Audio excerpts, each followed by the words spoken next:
So hello everyone, welcome back to maths try hard. और आज के सेशन में हम लोग वेक्टर के ऊपर एक बहुत ही खूबसूरत सा सवाल देखेंगे जो कि इस बार 8 अप्रैल को जेईई मेन में पूछा गया था। तो चलो अब शुरू करते हैं। तो देखो, हमारे पास ये बहुत ही बेहतरीन सा क्वेश्चन है। और मैं बेहतरीन इसलिए भी बोल रहा हूँ क्योंकि इसमें थोड़ा बहुत कंसेप्ट भी लगता है।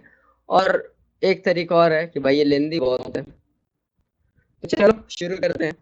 देखो, बोल रहा है कि लेट ए वेक्टर, अच्छा देखो ये तुम्हें ए वेक्टर कुछ दे रखा है, ठीक है। और यहाँ पे बी वेक्टर भी कुछ दे रखा है। ओ, यहाँ पे एक सी वेक्टर भी दे रखा है।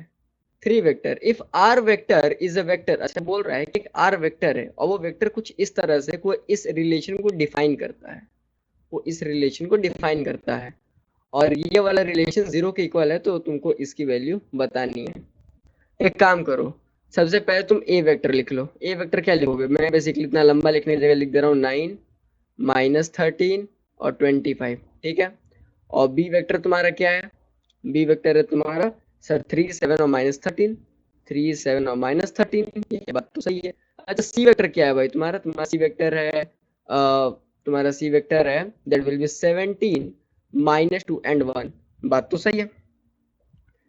एक काम करो कि तुम्हें यहाँ पे बी प्लस सी दे रखा है ना, और एक बी माइनस सी दे रखा है। यहाँ पे तुम ध्यान दो, यहाँ पे बी प्लस सी की बात है और यहाँ पे बी माइनस सी की बात है। क्यों ना सर कि हम लोग बी प्लस सी वेक्टर भी निकाल लें।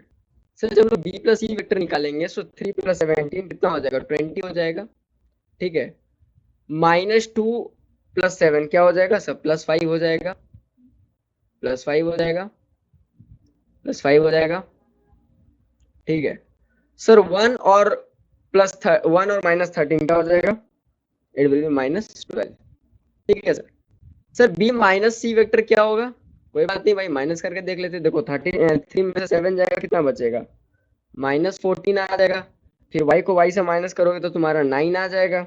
z को z से माइनस करोगे तो -14 आ जाएगा, ठीक है, ठीक है। और तुम्हें ये रिलेशन दे रखा है ना, तुम्हारे पास ये रिलेशन दे रखा है। एक काम करो कि क्या तुम इस रिलेशन को इस तरह से नहीं लिख सकते? क्या तुम इस रिलेशन को ऐसे भी तो लिख सकते हो कि सर ये कुछ नहीं बोला है, सर ये कुछ नहीं लिखा है। ये जो रिलेशन है, क्या रिलेशन है हमारा? R vector multiply by A vector is equal to B vector is equal to B vector plus C vector times of A vector, ठीक है। सर ये जो इतना लंबा से लिखा है, तुम इसको ऐसे भी तो लिख सकते हो कि सर ये कुछ नहीं लिखा है, ये R vector minus of B plus C vector, ठीक है। और इसका पूरा के साथ ले लेंगे हम लोग ए का क्रॉस। ये जीरो की इक्वल है भाई, ये तो सही है। इसको तुम इस फॉर्म में लिखो चाहे इस फॉर्म में लिखो, लेकिन हम लोग इस फॉर्म में लिखेंगे क्योंकि जनरली हमें आदत होती है परपेंडिकुलर्स की, ठीक है।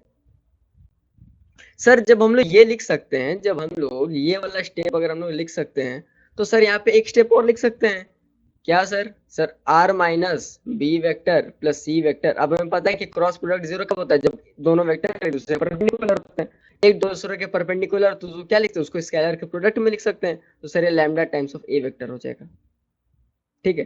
पहले ये लिखा हुआ था, मैंने इसको इंटरचेंज करके दो वेक्टर का क्रॉस प्रोडक्ट बनाया। और मुझे पता है कि सर दो वेक्टर का जब भी क्रॉस प्रोडक्ट होता है, दोनों वेक्टर आपस में परपेंडिकुलर होते हैं। और मुझे ये भी पता है कि सर जब दो वेक्टर आपस में परपेंडिकुलर होते हैं, तो दोनों वेक्टर में से किसी एक वेक्टर को उसके स्केलर मल्टीपल की को लिख सकते हैं। मैंने वही काम देखो यहाँ पे किया है, मैंने वही काम देखो यहाँ पे किया है। सर अब इसको ना ओपन कर देते हैं। हमें नहीं ये डब्बा वाला कुछ ज्यादा सुंदर नहीं लगता है, तो इसको ओपन कर देते हैं। सर एक काम करो, इसको ओपन कर लो। इसको क्या कर दो? इसको आर वेक्टर कर लो। आर वेक्टर किसकी बराबर हो जाएगा? लैम्डा टाइम्स ए प्लस बी प्लस सी हो जाएगा। यही तो हो जाएगा। अरे वेक्टर ये वेक्टर है, ठीक है।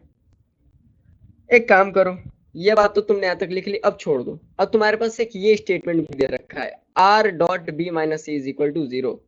क्या दे रखा है तुम्हें कि sir R vector dot of B minus C is equal to zero, is equal to zero. एक काम करो, ये जो आर वेक्टर ये जो तुमने निकाला है ना, इसको इक्वेशन 1 मान लो और इसको तुम यहाँ पे पुट अप कर दो। इसको तुम इस इक्वेशन में डाल दो। ओके सर, आपकी बात मान लो, डाल दिया। तो अब यही वेक्टर हमारा किसके इक्वल हो गया? सर अब यही वेक्टर हमारा हो गया, आर को हम लोग डालेंगे तो आर हमारा क्या था? Lambda times of A vector plus B vector plus C vector. अच्छा सर, वहां पे क्या था, डॉट प्रोडक्ट था किसका, बी माइनस सी वेक्टर से। ठीक है sir, B minus C vector भी कर दिया, B vector minus C vector भी कर दिया, और इसको ये जीरो के इक्वल था, जीरो के इक्वल कर दिया। अब इस डब्बे को ना और खोल लेते हैं, ठीक है। तो ये हो जाएगा lambda times A vector dot B vector, ठीक है, plus B dot B, B vector dot B vector हो गया, प्लस इसको तुम लिख लो C dot B, C dot B, ठीक है।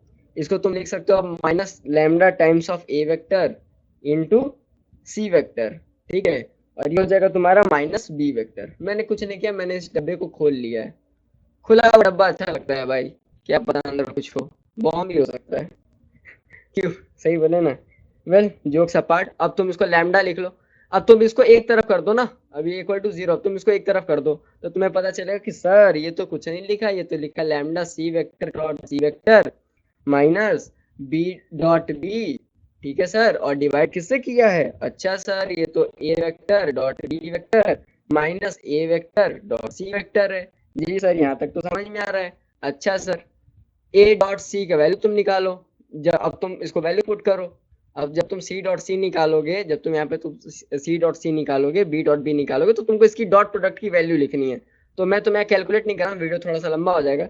तो सी डॉट सी का जो तुम्हें वैल्यू आएगा दैट विल बी 294, और बी डॉट बी का जो वैल्यू आएगा वो आ जाएगा आपका तुम्हारा 227। ए डॉट बी का जब तुम वैल्यू निकालोगे तो -389 आ जाएगा, और ए डॉट सी का जब तुम वैल्यू निकालोगे तो -204 आ जाएगा, ठीक है सर। यानी हमें यहाँ से पता चलेगा कि सर ये तो -67/593 है, 593 है, और ये हमारा लैम्डा की वैल्यू है। ठीक है सर, ये हमारी लैम्डा की वैल्यू है। एक काम कर दो ना, कि वो जो आर वेक्टर वो जो तुम्हें लिखा था, वो जो आर वेक्टर ये तुमने यहाँ पे लिखा था, ये वाली बात, ये वाली बात ये जो तुमने लिखी थी, अब आप ना लैम्डा की वैल्यू को पुट कर दो। अब यहाँ पे तुम ना, यहाँ पे जब तुम ना लैम्डा की वैल्यू को पुट कर दो, लैम्डा की वैल्यू को पुट कर दो, ठीक है सर। जब पुट करोगे तो तुम्हें आर वेक्टर किसके इक्वल मिलेगा, आर वेक्टर इक्वल टू मिलेगा B vector plus C vector minus 67/593 है, ठीक है, इंटू ए वेक्टर, ठीक है सर। अब जब तुम इसको मल्टीप्लाई करोगे ना, सो तुम्हारे पास ये आ जाएगा 593 times of R vector plus 67 times of A vector, ठीक है, is equal to 593 times of B vector plus C vector. जी सर, अरे कुछ नहीं किया, एलसीएम लेकर मल्टीप्लाई किया है भाई, इतना मत सोचो। तो ठीक है सर, यानी B vector plus C vector का मॉड किसके इक्वल होगा, मॉड का स्क्वायर किसके इक्वल होगा, सर ये तो 569 के इक्वल होगा। ये देखो आंसर भी तुम्हारा वही पूछ रहा है, आंसर भी देखो तुम्हारा वही पूछ रहा है, 569 तुम्हारा आंसर हो गया। भाई यही तो निकालना था ना, देखो लास्ट में हमने यही तो निकाला है, देखो यहाँ पे ये स्टेप्स देखो। तो ये क्वेश्चन में कुछ खास नहीं था, ठीक है, थोड़ा बहुत मल्टीपल स्टेप्स थे और कुछ नहीं था। मेरा वीडियो पसंद आता है तो वीडियो को लाइक करना, शेयर करना, सब्सक्राइब करना, टेलीग्राम पे जुड़ जाओ भाई। अगर तुम चाहते हो कि तुम मुझसे पर्सनल डाउट पूछो तो भाई इसके तो पैसे लगते हैं, मैं फ्री में कर रहा हूँ भाई। तो @maths पे तुम जुड़ जाओ टेलीग्राम पे, लिंक डिस्क्रिप्शन में मिल जाएगा। जे मेन जे एडवांस का क्वेश्चन सॉल्व कराते हैं, brain twisting question, smart technique और ब्यूटीफुल लॉजिक के साथ। तो सीखना है तो मैथ्स टाइयार्ड के साथ जुड़ना पड़ेगा, और लाइक कर दिया करो भाई। तब तक के लिए बाय बाय।